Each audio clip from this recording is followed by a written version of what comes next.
Hello বন্ধুরা, আশা করি তোমরা সবাই ভালো আছো। তো আজকের ভিডিওয়ে আলোচনা করব যে কেন রেশন কার্ড বন্ধ হয়ে যাচ্ছে।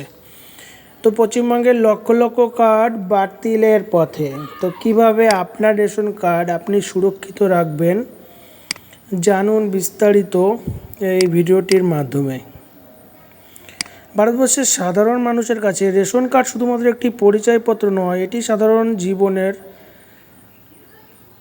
সঙ্গে গভীরভাবে যুক্ত, সাধারণ মানুষের জীবনের সঙ্গে গভীরভাবে যুক্ত। তো দেশের কোটি কোটি স্বল্প আয়ের পরিবারগুলি এখনও সরকারি রেশন ব্যবস্থার উপর নির্ভরশীল। স্বল্প আয়ের মানুষদের কাছে এই কার্ড শুধু পরিচয়পত্র নয়, বরং প্রতি মাসে চাল, গম, ডাল সহ প্রয়োজনীয় খাদ্যশস্য কম খরচে বা অনেক সময় একেবারে বিনামূল্যে পাওয়ার মাধ্যম। তাই সাধারণ মানুষেরা এই রেশন ব্যবস্থার সঙ্গে অঙ্গভাবে জড়িত রয়েছে। কিন্তু সাম্প্রতিক সময়ে কেন্দ্রীয় সরকার ও রাজ্য সরকারের পক্ষ থেকে এক গুরুত্বপূর্ণ পদক্ষেপ নেওয়া হচ্ছে। রাজ্য সরকার তথা কেন্দ্র সরকারের নতুন নিয়ম জারি করেছেন, যে নিয়ম পালন না করলে রাজ্যের প্রায় লক্ষ লক্ষ রেশন কার্ড বাতিল হয়ে যেতে পারে।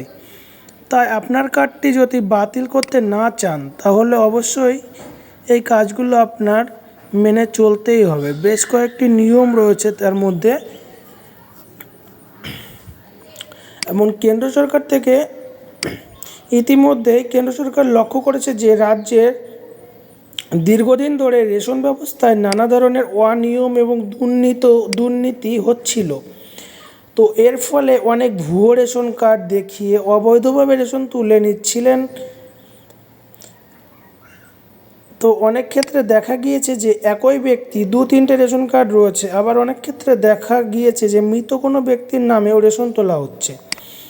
তো এর ফলে যারা রেশনের উপর পুরোপুরি নির্ভরশীল, তাদের কিন্তু ভীষণভাবে ক্ষতিগ্রস্ত হচ্ছেন এবং অনেক সময় দেখা যাচ্ছে তারা ভালো মানের রেশন পাচ্ছেই না, যার দরুন প্রকৃত সুবিধাভোগী বঞ্চিত হচ্ছেন। তাই এই অসঙ্গতি দূর করতে আধার ভিত্তিক কেওয়াইসি বাধ্যতামূলক করা হয়েছে। সকলকে আবার নতুন করে এই কাজটি করতে হবে। এর ফলে যারা জীবিত এবং যারা বৈধ তাদের রেশন কার্ডই ঠিক থাকবে, এবং যাদের রেশন কার্ড অবৈধ তাদের রেশন কার্ডগুলো সব বাতিল হবে।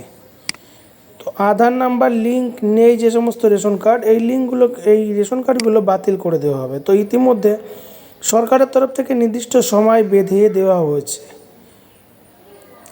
এবং এই সময়সীমার মধ্যে যদি কেউ কেওয়াইসি না করে থাকেন, তাহলে কিন্তু তার রেশন কার্ডটি সাময়িকভাবে বন্ধ হয়ে যাবে, এবং কার্ড বন্ধ হয়ে গেলে সেই কার্ড দিয়ে কিন্তু আর পরবর্তীকালে রেশন দ্রব্য সংগ্রহ করা যাবে না। আবার পুনরায় যখন এই কার্ড চালু করা হবে, তখন থেকে রেশন পাওয়া যাবে। তো একবার বন্ধ হয়ে গেলে কিন্তু পুনরায় চালু করতে প্রচুর ঝামেলা। ফলে যাদের কার্ড বাতিল হবে তারা কিন্তু রেশন দ্রব্য সংগ্রহ করা থেকে বঞ্চিত থাকবে। তাই আপনি যদি একজন সতর্ক নাগরিক হন, তাহলে নিয়মিত রেশন পেতে চাইলে অবশ্যই আপনার রেশন কার্ডটি কেওয়াইসি অবশ্যই করে নেবেন। সরকার 2টি পথ খুলে রেখেছেন এই কেওয়াইসি করার জন্য, একটা হচ্ছে অনলাইন, একটা হচ্ছে অফলাইন। এক্ষেত্রে আপনারা যদি রেশনের দোকান গিয়ে সরকারের তরফ থেকে রেশন কার্ড ঠিক করা ও রেশন কার্ড কেওয়াইসি করার জন্য বিভিন্ন অফিসের দায়িত্ব দিয়ে রেখেছেন সরকারের তরফ থেকে, তবে এক্ষেত্রে আপনি কোথায় গিয়ে এই কাজটি করবেন সেটা অবশ্যই আপনি আপনার নিকটবর্তী রেশনের দোকানে গিয়ে জানতে পারবেন। কেওয়াইসি করার সময় সাধারণত যে নথিগুলি প্রয়োজন, প্রতিটি ব্যক্তির অরিজিনাল রেশন কার্ড এবং আধার কার্ড নিয়ে যেতে হবে। এছাড়া আধার কার্ডের সঙ্গে মোবাইল নাম্বার লিঙ্ক থাকতেই হবে, এবং মোবাইল নাম্বারের সঙ্গে রেশন কার্ডের লিঙ্কও করাতে হবে। এই জন্য অবশ্যই প্রত্যেকটি ব্যক্তির Aadhaar card, ration card, mobile number নিয়ে যেতে হবে। তবে দুর্নীতি রোধ করার জন্য একাংশ মানুষ মনে করছেন এই ব্যবস্থা অত্যন্ত জরুরি। এর ফলে যারা দরিদ্র এবং যাদের রেশন ইতিমধ্যে কেন্দ্র সরকারের তরফ থেকে পরিষ্কারভাবে বলা হয়েছে এই কাজটি সকলকেই করতে হবে, কারণ সরকার যে পরিমাণ অর্থ এই রেশন দেওয়ার জন্য খরচ করছেন, তা শুধুমাত্র প্রকৃত যারা রেশন প্রাপক তাদের কাছে যেন পৌঁছে যায়। এই কারণে গ্রাহকদের সামরিক ভোগান্তি হলেও শেষ পর্যন্ত নিজের জন্য এবং দেশের জন্য ইতিবাচক ভূমিকাই কিন্তু পালন করবে এই পদক্ষেপ।